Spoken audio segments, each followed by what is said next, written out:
Hello there. Welcome to Empower Your Soul podcast. I'm your host, Nicole, and today I'm really excited to chat about spirit guides.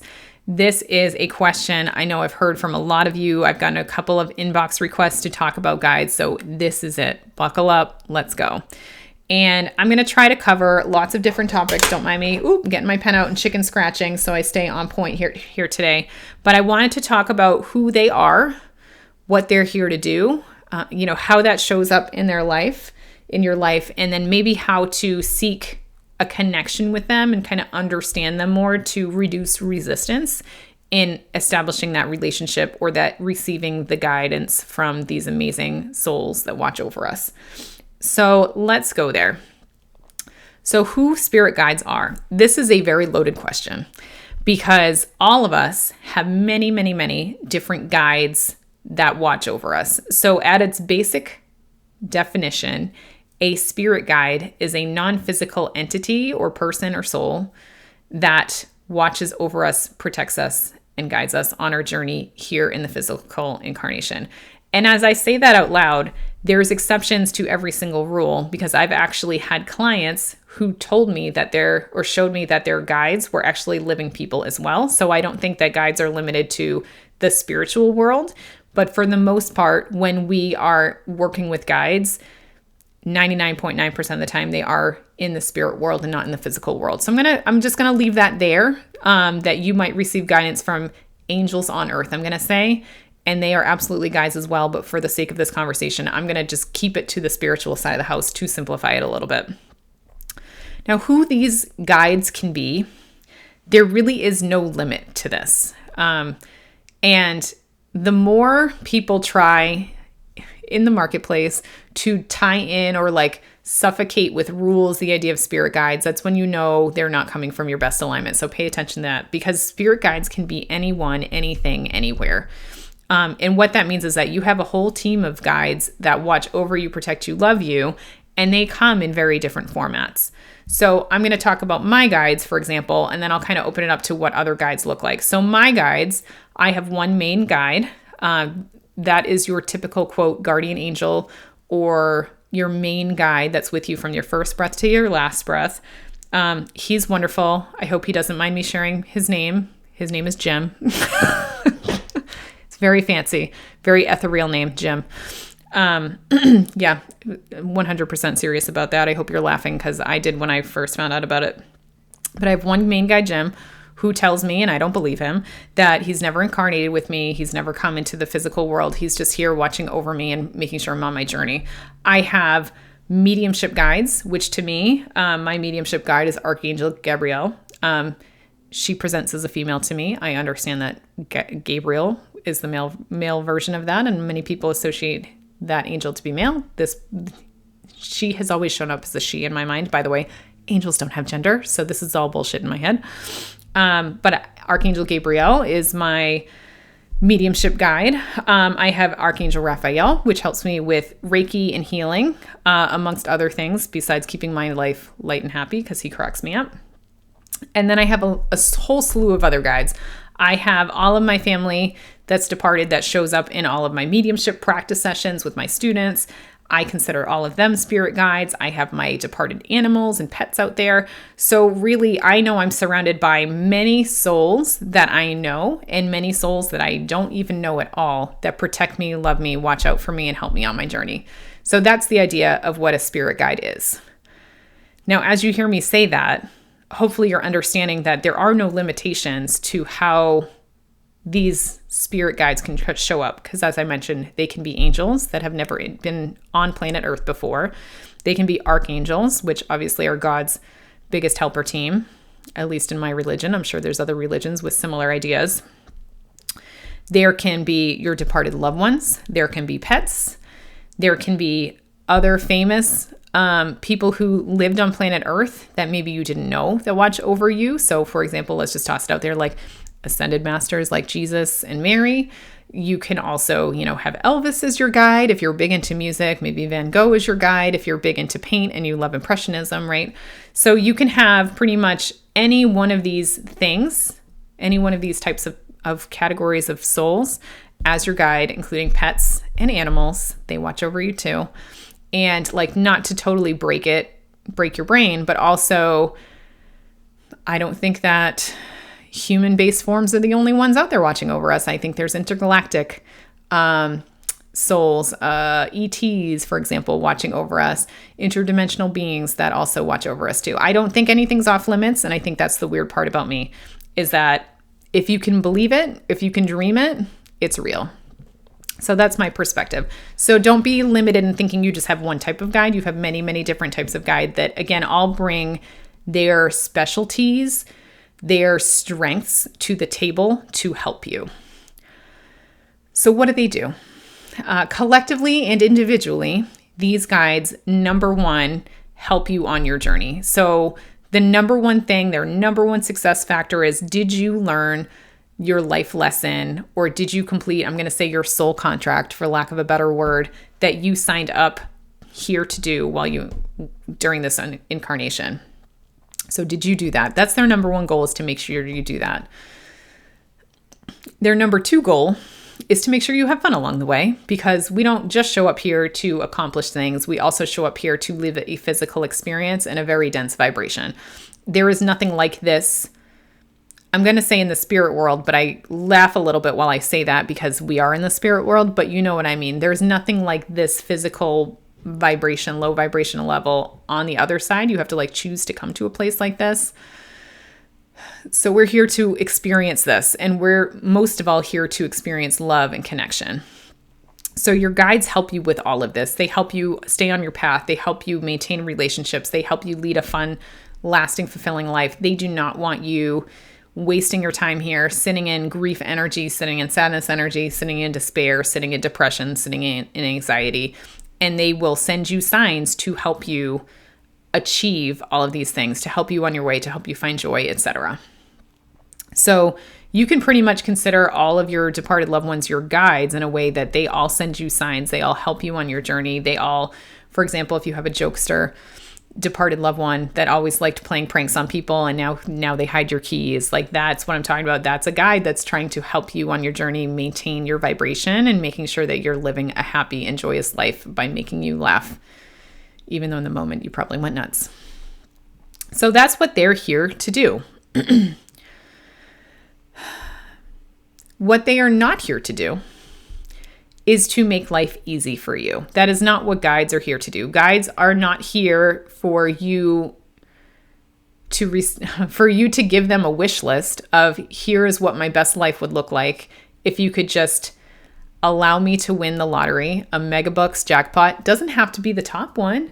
I'll take a quick 5 mil. That's no problem. They're not here to give that to you.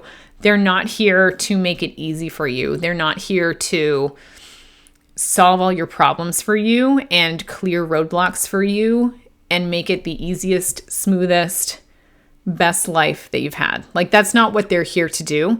You can reach those rewards in other ways, but they're not going to give it to you. You have to earn it. So when I say you have to earn it, you need to follow your life path, your plan, your soul contract, so that you can solve those problems for yourself and come into alignment with who you are and what you're here to do. So that's really what they do. What that looks like is probably not pleasant for a lot of people, because a lot of people working or starting their spiritual journey, they think that they're Superman starting out on this journey. I'm amazing. I can tap into the spirit world. Look at me. Sorry, but look at my ego. I'm fantastic. I'm better than everybody else. Guides, give me the lottery numbers. We got this. I've unlocked the key. Now everything's going to be great. That's not at all what this is. Not at all. And I don't know how many times I need to say that to people. And I say it over and over in my beginner's class.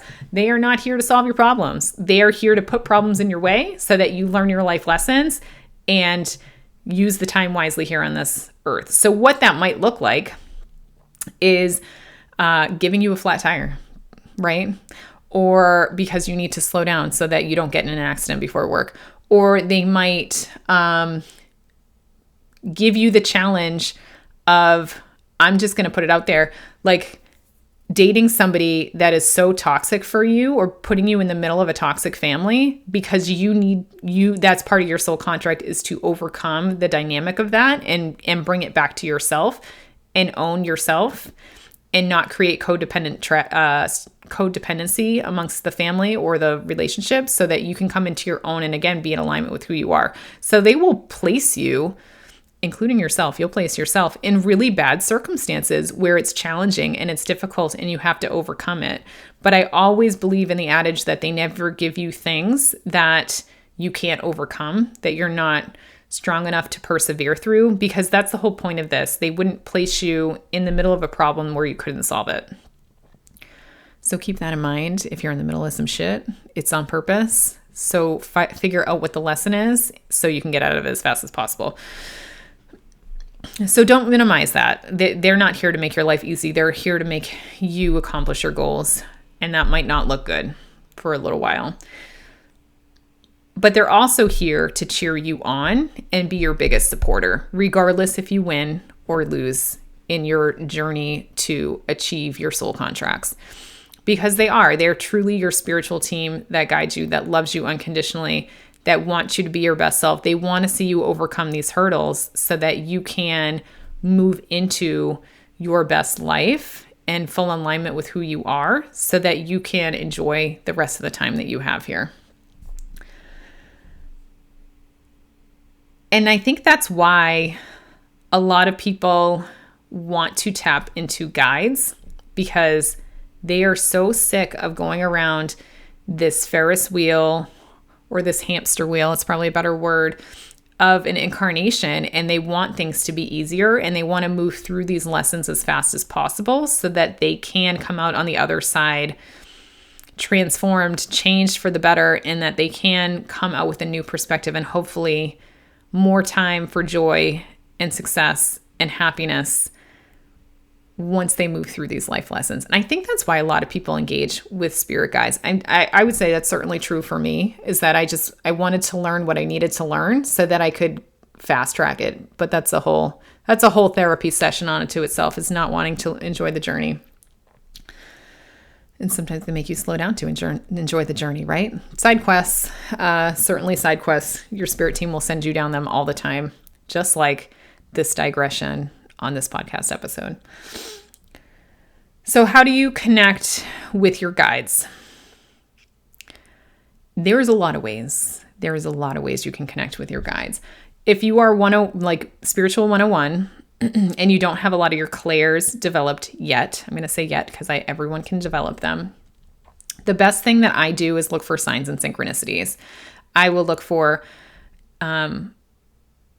signs for my, feathers, for example. I will look for my initials on license plate. I will look for my birth date, my birth time, places. And I know that when I see these signs and synchronicities, I know that I'm on track. That's my guide sign to me that I am doing what I'm supposed to be doing. So when I see the synchronicities, great. When I stop seeing the synchronicities, that's when I freak out and I'm like, what am I doing wrong? Something's not right. I assess and try to get back on track.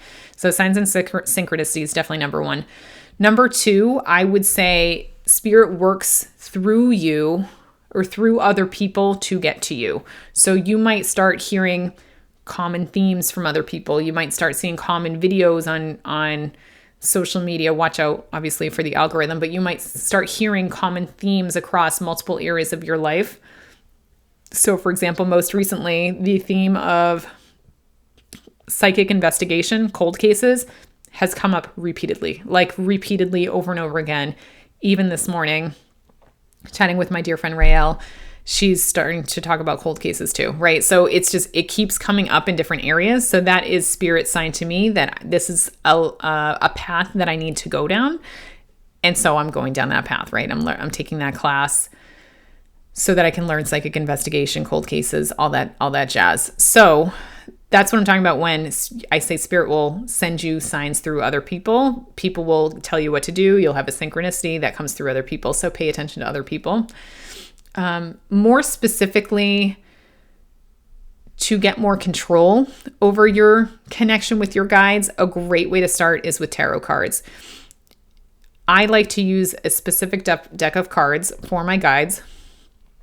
And I will essentially, at the beginning of the day, shuffle 3 cards. And I feel like I want to do that right now. I'll do it at the end and ask them, what's the best, what should I pay attention to today? What is the thing that I should pay attention to? What should I do today? What makes sense for me today? And I will pull out these cards, 1 or 2 or 3. And if you don't have a deck of cards, the apps are just fine. They work too. And I'll read those cards and I'll pay attention to those things today. And I'll kind of do that every single day to like listen to my guides. If I have a specific question, I will do it the same way. So I'll pull out my tarot cards and I'll be like, okay, so what's the potential of this problem, or what's the best way to approach this problem? And I'll shuffle and I'll pull out a card, and that typically will give me guidance on how I should approach this problem or this thing that's going on in my life. So I always like to use divination tools to help me connect to my spirit guides, especially as I was on the beginning of my journey. I still do it, right? Because my brain still gets in there a little bit here and there too. So I always like to bring it back to the divination tools as like a gut check for me that I heard it, I felt it correctly. And I hear my guides laughing in my head about that. Yep, they are. So you can pull tarot cards. You can use a pendulum. Be careful with pendulums. Be careful with dowsing rods. They are all they're all based on your subconscious. Sorry about the hesitation there. I was trying to get to my subconscious brain to pull out that word. They're all based on your subconscious. So if you think something's true, it's going to say yes. If you think something's true, it's going to or not true, it's going to say no. So you just need to be very careful and use extreme discernment when you use pendulums or dowsing rods for yes, no answers, just because the energy is coming from you and your energy automatically has a bias. So be careful. Don't rely on them as an end all be all, and don't assume it's 100% accurate, because your energy sways the energy of those tools. I'm just looking around to see you can use runes. Runes are a great way to connect with guides. And then other than that, how else I work with guides is to ask for specific signs and synchronicities as answers to my questions. So I love my friend Dawn. She was thinking about maybe getting a new job. Sorry, Dawn, if I'm spoiling this for you. But she was like, hey, guide, show me this for yes, this for no. And so she knew, based on which sign she saw first, what the answer was. So she kind of puts them to the test there. So those are, I would say, the non-spiritual ways or non-spirit communication ways to connect with your guides. The other ways you can connect with your guides, if you know how to communicate with spirit, either evidentially through mediumship or other methods, it's the same way to connect with guides. So you essentially ask them a question, and then you'll hear the words or feel it in your head or feel it in your body or see a picture in your head. So it's very similar. So just like everything else spiritual, it's all about sending the intention of, I want this information from my guide, and waiting to receive that information again in any way that it comes. The only other thing I want to add to is how you meet your guides, because it's cool to be able to talk to them, but it's a whole other thing to have a personal relationship with them. And I really do encourage you to try to develop some really great relationships with your guides, because knowing their personalities, just like people in your family, it helps you understand the context of their information. It helps you understand how they deliver it, maybe some like communication nuances in there. It's all the same, right? Because my guide, Jim, he is super sarcastic, and he's super dry, and he's super funny, and he continuously just gives me sarcasm 24/7 because I don't believe in myself enough. So he just like, really? You think that? Are you sure? So that's how a lot of his messages will come in. They'll come in dry. They'll come in sarcastic. And I've come to expect it now. So when I hear like the nasty gram in my head, a lot of people will say that's not your guide. For me, it is my guide, because my guide's like, you're fucking stupid. Are you kidding me? He comes from unconditional love, but he talks in a language that I understand, because I come from a very sarcastic, dry humor family. So it's not that his messages don't come from love. And by the way, all spirit communication messages should come from unconditional love. It's just that I've learned the way he communicates, so that helps me understand the messages and what he's communicating a lot more, versus my mediumship guide, very, very kind, very loving, very patient, never sarcastic, right? Like, so I can trust what that guide says. I'm going to say at face value versus having to interpret the bullshit from my regular guide, right? So there's a difference there. So how you meet your guides is the way that I did it is I used guided meditations. Meet your guide, guided meditations. And I pulled these up on YouTube and I just over and over and over again listened to these videos, I think like every night for a good solid 2 months. Just trying to, number one, figuring out how to meditate because I'm horrible at that. I cannot slow my brain down. It is not something I can do. But every day I got a little bit better. The first day, I'm pretty sure I just listed out all of the things that I needed to do when I was done meditating, right? And then slowly but surely, I was able to figure out how to push my brain to the side to make it blank, because that's key. You need space for spirit to come into your world. So you need to make your mind blank. So it probably took me a good 3-4 weeks to even figure out how to clear these thoughts from my mind while I'm meditating and almost just be in a blank space. And then eventually I started seeing colors.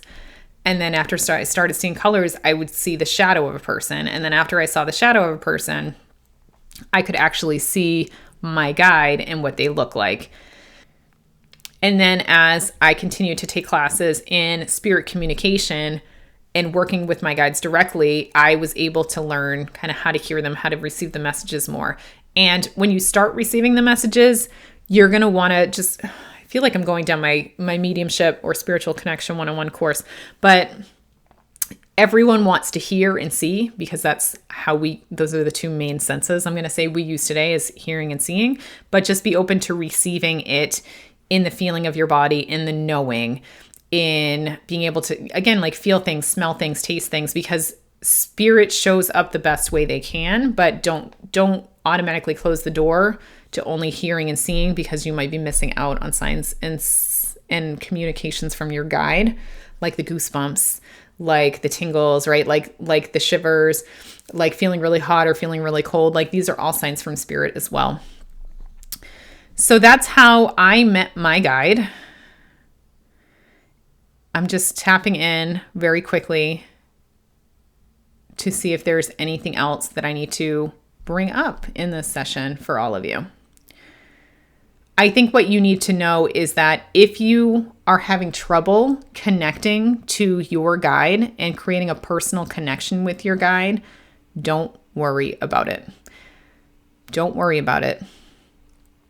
Because all you need to know is that you have an entire entourage on the other side watching over you, taking care of you, and loving you, rooting you on to be your best self. That's all really that you need to know out of this whole episode if you know nothing else. Just walk away knowing they love you, they take care of you, they know you inside and out, and there's nothing that you could do or not do that would make them mad at you, upset at you, walk away from you. Your guides are always with you.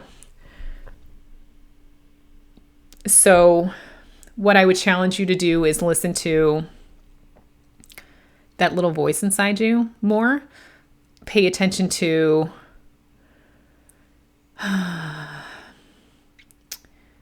your intuition, your gut more, because that is how your spirit guide will show up to you. It's not always separate from yourself. Most of the time it's internal to yourself, and it will feel like, I need to do this. I need to take this job. I know that I need to take this class. This knowing, this need, this feeling of intuition, it comes from your higher self, but also your guides pushing you and guiding you. So at the most basic level, the best thing you can do to connect with your guides is to trust your intuition and follow the path day by day as it reveals itself to you. So there it is. I hope this was helpful. I just wanted to thank all of you for being here. And those of you who requested this episode, thank you so much for giving me the opportunity and prompting me to do this, because it is such a valuable topic. And I think a lot of people just get stuck in the weeds or stuck in the gatekeeping of other people telling you how to connect with your guides, what your guide should look like. And I just want to let you know, if you're in that gray space between anything I said today, that is a great space to be. Follow your own truth, and it will always lead you right every single time. Thank you again so much. I'm wishing you all the best, and I hope you all have a wonderful day. Take care.